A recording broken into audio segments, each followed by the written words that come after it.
mahafinaritra isika mianakavy faly miarabanao indray anatin'izao fizarana ho ataontsika androany zao iresaka momba ny fanahy masina sy ny filazantsara na koa hoe ny fanahy masina sy ny fitorinany filazantsara. Ny fanahy masina dia ny ran'Andriamanitra idina tetỳ an-tany tamin'ny andro Pentecoste ho ao amin'ny fiangonana ampahery ny fiangonana zay mitsy mile azo hery ianareo famitoyany de arovavo olombeloko le vavolombelona dia ampiseho le fiainana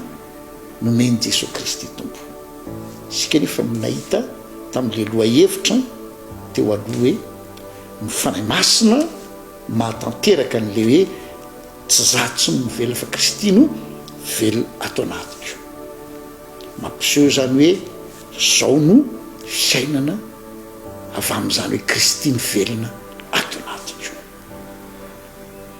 Fa zava-dehibe ao anatin'izany koa le hoe vavolombeloko dia hoe hanambara ny vaovao mahafaly, hitory ny vaovao mahafaly. Ary zay no mahatonga miteny aminareo nandray misy olona miteny amiko hoe ary ianao rehefa mitory teny tsy miresaka betsaka momba ny ota, tsy miresaka betsaka ny fampitandremana ny olona. Iza hoe zao aloha ny voalohany indrindra ny mpitory filazantsara dia mpanambara vaovao mahafaly. Zay voalohany indrindra. Ary zay ny asa ny fanahy masina ao amin'ny mpitory filazantsara. Ndraindray ny olona mihevitra ka tsy afaka amin'ny ota izy raha tsy toriana ny ota. Jesosy tsy niantso ahy hitory ny ota fa hitory ny famonjena, tsy mpilaza olana fa mpilaza ny vahaolana. Lazaina fotsiny le olana raha ohatra ka tsy fantatry le olona mahafantatra ny eny rehetra mpanota ny olona rehetra. Tsisy mendrika na dia ray azy, tsisy marina na dia ray azy. Fomba ny olona fotsiny le manjaitra ravina viavy iny le fombafomba tao entina anakonana, na hoe mialoko anatin'ny hoe za mpanao asa soa, na za mafana fo be ao am-piangonana,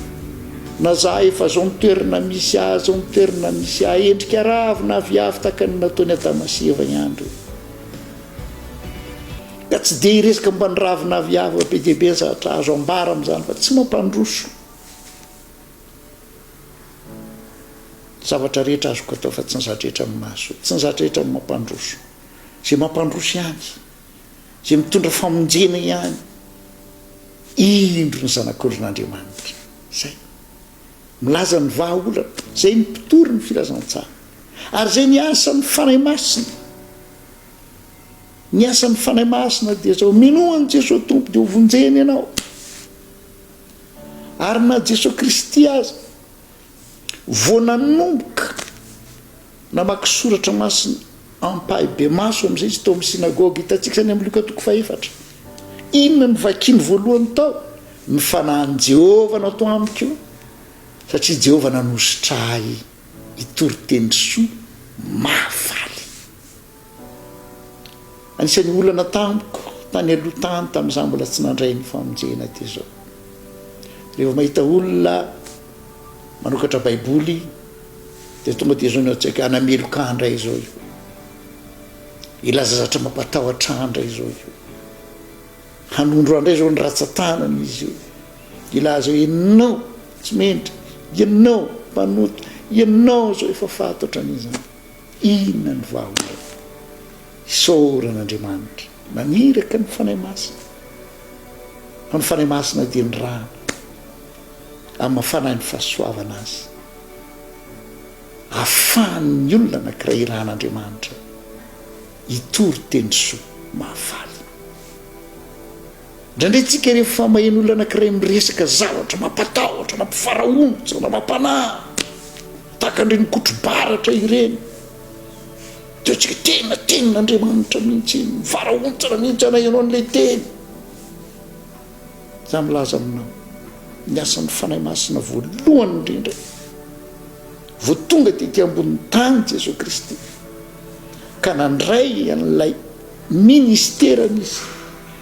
namaky an'le teny fanahany Jehova nato amiko satria Jehova nanositra hitoroteny somafaly amin'ny malahelo tory fandefasana mmpifatotra amoaka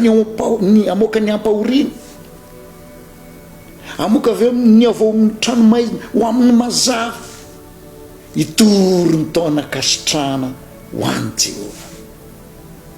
dia efa napetra ny boky dia hoy izy hoe ankehitriny efa tanteraka izany teny izany jereo tsara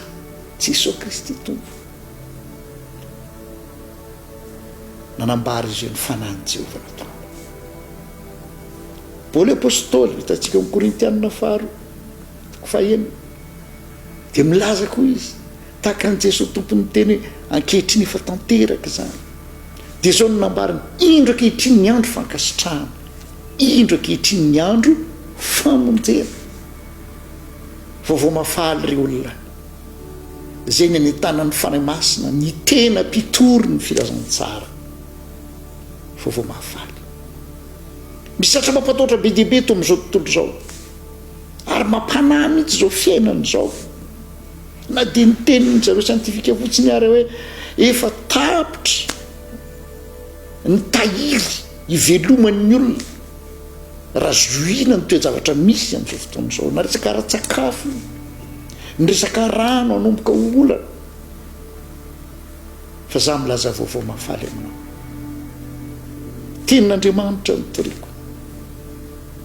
ny anjarako dia milaza hoy Jesosy tompo izao avy mba nananao fiainana ary fiainana be diabe ny fanahy masina dia mampiteny ny baiboly ary rehefa feno ny fanahy masina ny olona io baiboly manontolo io lasa hitany hoe filazantsara avokoa azay nitatsika ho andreo mpanoratra ny epistily na ny tany aloza dia ambarany koa hoe filazantsara rehefa tarafy ny fanahy masina hitatsika izay orina kely rehefa tarafy ny fanahy masina azavay ny fanahy masina ny mpamaky ny baiboly dia hatrany amin'ny Genesisy dia hiteny izy hoe tamin'ny voalohany ny teny dia tao amin'Andriamanitra ary ny teny dia Andriamanitra izy nahariana izao rehetra zao raha tsy izy dia tsisy nahariana an'izao rehetra zao ary ny teny dia tonga nofoka nonina tamintsika feny fahasoavana sy fahamarina hitatsika amin'izany teny dia rehefa ny fanahy masina manome anazy fanahy masina no nandrakotra ny Maria dia torotorona tao amin'ny zanak'Andriamanitra